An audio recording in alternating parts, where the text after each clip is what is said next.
sebelum masuk ke materinya, kita harus tahu mengapa sih bangsa-bangsa Barat itu tertarik dengan kekayaan Indonesia.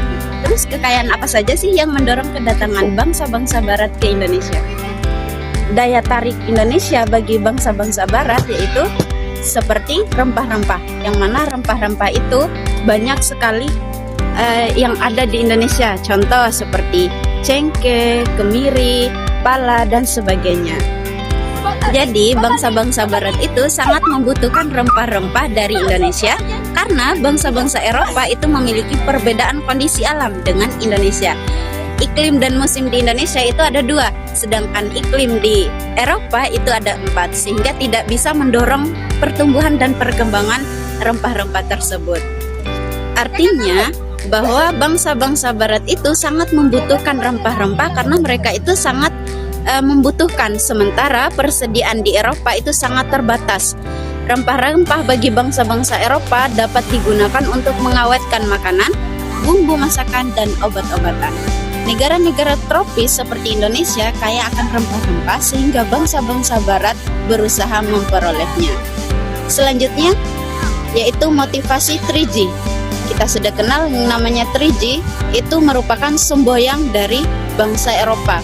Kenapa dikatakan 3G? Karena itu diawali dengan huruf G, makanya disebut 3G. 3G ini berupa gold, glory, dan gospel.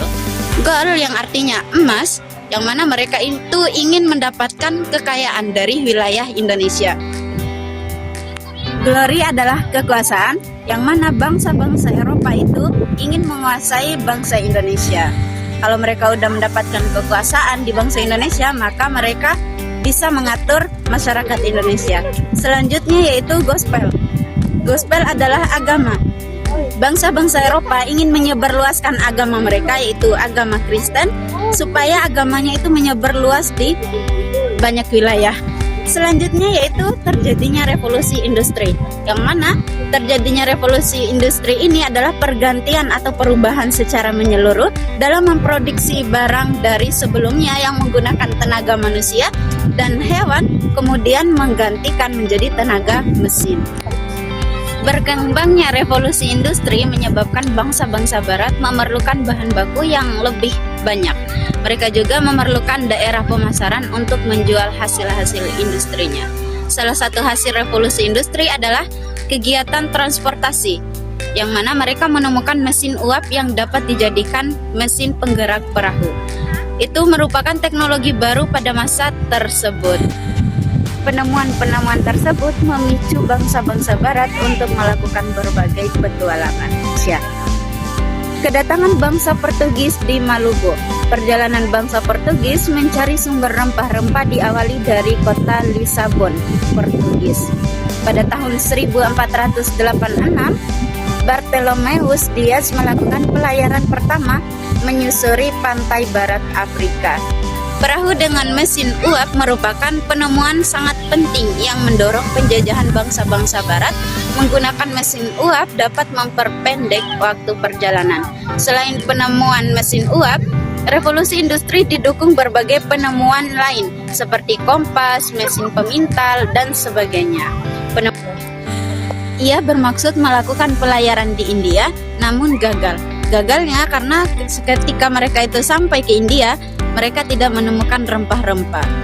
Kemudian Portugis mencapai Malaka pada tahun 1511 di bawah pimpinan Alfonso de Albuquerque. Ia berhasil menguasai Malaka dan Myanmar. Selanjutnya, Portugis menjalin hubungan dagang dengan Maluku. Pada tahun 1512, bangsa Portugis telah berhasil sampai di Maluku di bawah pimpinan Antonio de Abreu dan Francisco Serrao.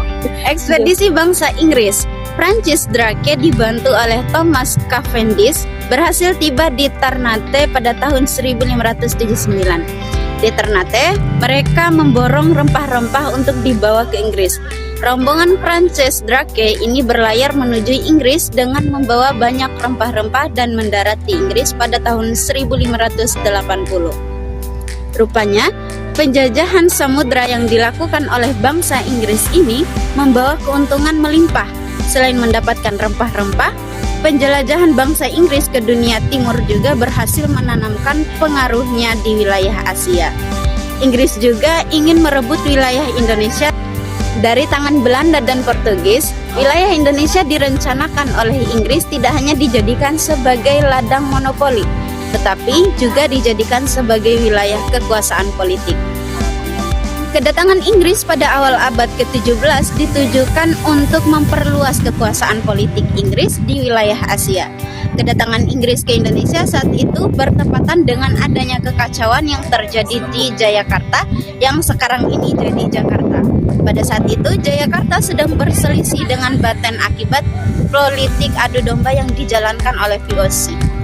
Penguasa Jayakarta yang menyadari kelicikan VOC mengizinkan Inggris membangun gudang kayu di dekat kantor dagang VOC. Keadaan ini menyebabkan VOC geram dan segera melancarkan serangan balasan ke pusat pemerintah Jayakarta. Penguasa Jayakarta yang waktu itu Jayakrama meminta bantuan kepada Inggris untuk menghadapi serangan VOC.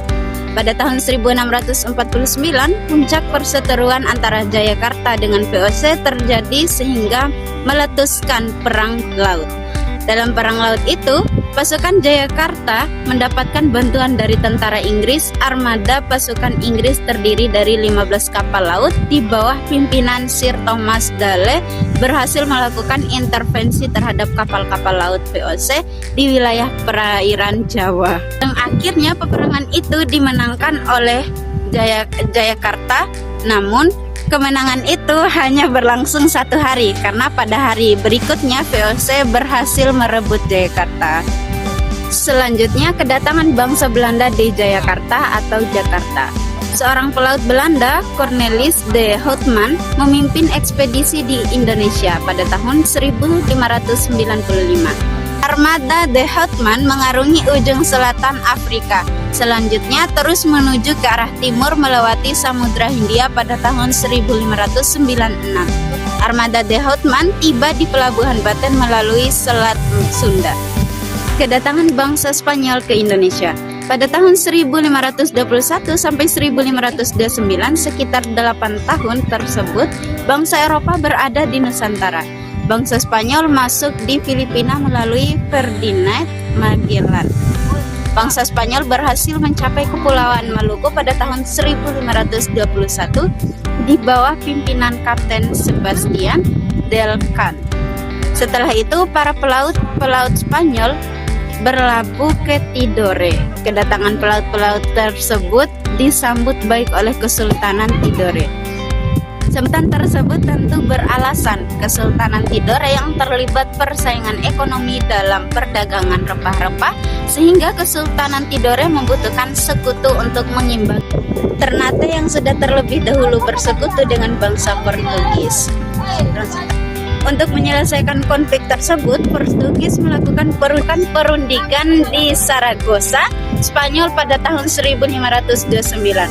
Hasil perundingan tersebut adalah Perjanjian Saragossa dan ditandatangani pada tanggal 22 April tahun itu. Isi dari perjanjian tersebut adalah menentukan lebih tepat batas ke arah barat wilayah kekuasaan Spanyol dan batas ke arah timur merupakan wilayah bangsa Portugis. Sekian penjelasan singkat dari saya. Wabillahi taufiq wal hidayah. Wassalamualaikum warahmatullahi wabarakatuh.